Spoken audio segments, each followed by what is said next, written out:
இன்றைக்கி நம்ம பார்க்க போகிற வீடியோ என்னென்னா ரொம்ப சுவையான நம்ம வீட்டு அரிசியிலேயே வெஜிடபிள் பிரியாணி எப்படி செய்ய போகிறோம்லாங்க பார்க்க போகிறோம். வாங்க வீடியோக்குள்ளே போகலாம். வீடியோக்குள்ளே போகிறதுக்கு முன்னாடி நம்ம சேனல் சப்ஸ்கிரைப் பண்ணுங்கள், அது மறக்காமல் பெல் ஐக்கானை கிளிக். இப்போ நம்ம தேவையான எண்ணெய் ஊற்றிக்கலாங்க. நான் சுத்தமான செக்கில் ஆட்டின எண்ணெய் தாங்க வாங்கியிருக்கேன். நெய் ஒரு ஸ்பூன் போட்டுக்கலாங்க. உங்களுக்கு நெய் பிடிக்கும்னா நெய் கொஞ்சம் அதிகமாக சேர்த்துக்கோங்க. நெய்யில் கம்மியாகவே போதும்னா கம்மியாக சேர்த்துக்கோங்க. இப்போ இது கூட நம்ம பட்டை, கிராம்பு, லவங்கெல்லாம் சேர்த்துக்கலாங்க. இப்போ நல்லா எண்ணெய் சூடேறிச்சுங்க. இப்போ நம்ம அது கூட போட்டுக்கலாங்க பட்டை, கிராம்புலாம். இப்போ நல்லா பொரிய ஆரம்பிச்சிச்சுங்க. நம்ம வெங்காயம் சேர்த்துக்கலாங்க. நான் பெரிய வெங்காயம் ஒரு 4 வெங்காயம் கட் பண்ணி வச்சுருக்கேங்க. பெரிய வெங்காயம்னா ரொம்ப பெரிய வெங்காயம் இல்லைங்க, நார்மல் பெரிய வெங்காயங்க. அது ஒரு 4 வெங்காயம் கட் பண்ணி வச்சுருக்கேங்க. நீங்கள் ரொம்ப பெரிய வெங்காயம் எடுத்தீங்கன்னா 2 வெங்காயம் போதுங்க. இப்போ இதை நல்லா வதக்கிக்கலாங்க. இப்போ வெங்காயம் ஓரளவு வதங்கிடுச்சுங்க. நம்ம இது கூட இஞ்சி பூண்டு சேர்த்துக்கலாங்க. நான் கடையில் வாங்கின இஞ்சி பூண்டு தாங்க சேர்த்துருக்கேன்.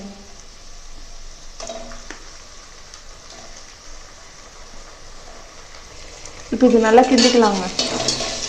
நான் ஒரு 2 ஸ்பூன் அளவு சேர்த்துருக்கேங்க.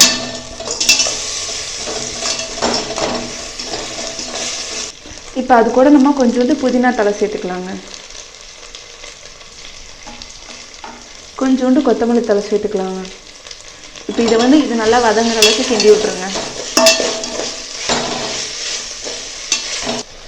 இப்போ இது வெங்காயம், தக்காளி. இது வெங்காயம் நல்லா வதங்கிருச்சுங்க. நம்ம இப்போ இது கூட தக்காளி சேர்த்துக்கலாங்க. நான் ஒரு 4 தக்காளி, சின்ன தக்காளி எடுத்து கட் பண்ணி வச்சுருக்கேங்க. இப்போ இதை நல்லா சேர்த்து வதக்கிக்கலாங்க. நம்ம இது கூட வதங்கிறதுக்கு கொஞ்சோண்டு தூள் உப்பு சேர்த்துக்கலாங்க. இப்போ நம்ம இது கூட கேரட் பீன்ஸ் சேர்த்துக்கலாங்க. நான் கேரட் பீன்ஸ் எடுத்து நறுக்கி வச்சுருக்கேங்க. நான் இது கூட இப்போ கேரட் பீன்ஸ் மட்டும்தாங்க சேர்க்க போகிறேன். பச்சை பட்டாணிலாம் சேர்க்கலைங்க. இதுவே நம்மளுக்கு போதுமான அளவுங்க. இப்போ இது கூட நம்ம மசாலா சேர்த்துக்கலாங்க. நான் கரம் மசாலா ஒரு ஸ்பூன் சேர்க்குறேங்க.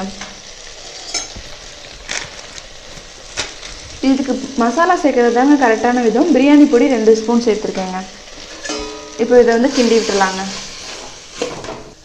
கொஞ்சோண்டு வர மிளகாய்த்தூள் 1 ஸ்பூனுங்க. இப்போ இதை கிண்டிக்கலாங்க நல்லா. நம்ம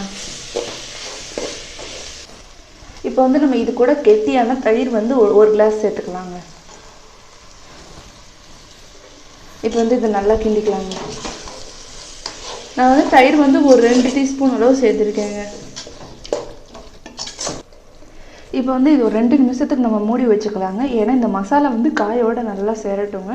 நான் எந்த தண்ணியும் சேர்க்கலைங்க, தயிர் மட்டும்தாங்க சேர்த்துருக்கேன். இப்போ இது மூடி வச்சிடலாங்க. நம்ம இப்போ பாருங்கள், நான் எடுத்து பாருங்கள் எந்த அளவுக்கு கிரேவி நல்லா வந்துருச்சு பாருங்கள். இப்போ இதை நல்லா கிண்டி விட்டுடலாங்க.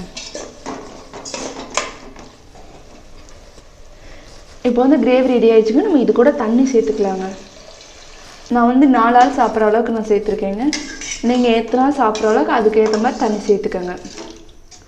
இப்போ நம்ம இது கூட உப்பு சேர்த்துக்கலாங்க. நம்ம வெங்காயம், தக்காளி வதங்குறதுக்கு கொஞ்சம் உப்பு போட்டிருக்கோங்க. அதனால் பார்த்து சேர்த்துக்கோங்க. நம்ம இது கூட உப்பு சேர்த்துக்கலாங்க. நான் கொஞ்சம் உப்பு பத்தாமல் இருக்குங்க, நான் கொஞ்சம் உப்பு சேர்த்துக்கிட்டேங்க. இப்போ இது ஒரு கொதி வரட்டுங்க. நம்ம இதை மூடி வச்சிடலாங்க. இப்போ பாருங்கள், நல்லா கொதிக்க ஆரம்பிச்சிச்சு. நம்ம இது கூட இப்போ அரிசி சேர்த்துக்கலாங்க. நல்லா கொதிக்க ஆரம்பிச்சிச்சு பாருங்கள். இப்போ இது கூட நம்ம அரிசி சேர்த்துக்கலாங்க. இப்போ நம்ம அரிசி சேர்த்துக்கலாங்க.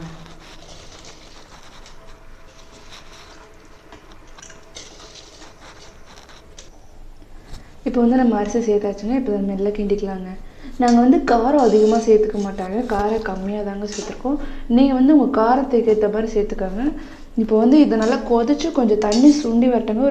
ஒரு 50% வேகட்டுங்க. நம்ம அதுக்கப்புறமா நம்ம தம் போட்டுடலாங்க. இப்போ பாருங்கள், நல்லா ஒரு 10 நிமிஷம் வெந்துருச்சுங்க. பாருங்கள், வெந்து தண்ணி பாருங்கள், தண்ணியெல்லாம் சுண்டி வந்துருச்சுங்க. தண்ணி சுண்டி வந்துருச்சு. நம்ம இந்த அளவுக்கு இருக்கிறப்பே நம்ம அடுப்பில் வச்சிடலாங்க. ஏறிச்சுங்க. நம்ம இது கூட தம் போட்டு வச்சிடலாங்க. நாங்கள் இப்போ தோசை சட்டியில் தோசை சட்டி அடியில் வச்சு அதுக்கு மேலே தாங்க வெயிட் வைக்க போகிறேன். இப்போ அந்த மாதிரி செஞ்சிடலாங்க. இப்போ தோசை சட்டி அடுப்பில் வச்சாச்சுங்க. நம்ம இப்போதைக்கு சட்டியில் வச்சிடலாங்க. இப்போ நம்ம இதில் மூடுறதுக்கு முன்னாடி கொஞ்சோண்டு நெய் சேர்த்துக்கலாங்க. நம்ம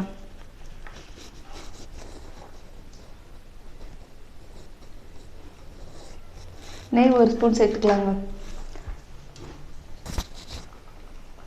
இப்போ இது கூட நம்ம லைட்டாக கொத்தமல்லி மேலே தூவிக்கலாங்க. இப்போ இதை நம்ம மூடி வச்சு தம் போட்டுடலாங்க. இப்போ பாருங்கள், தம் போட்டாச்சுங்க. நான் வந்து ஒரு சின்ன பாத்திரத்தில் தண்ணி பிடிச்சி வச்சுருக்கேங்க. நான் கீழே வந்து தோசை சட்டி வச்சுருக்கேங்க. இப்போ இப்படியே இந்த மாதிரி மீடியமான ஃப்ளேம்லேயே ஒரு 10 நிமிஷம் வந்து 20 நிமிஷம் வந்து நம்ம சாப்பாடு வந்து ரெடி ஆகணுங்க.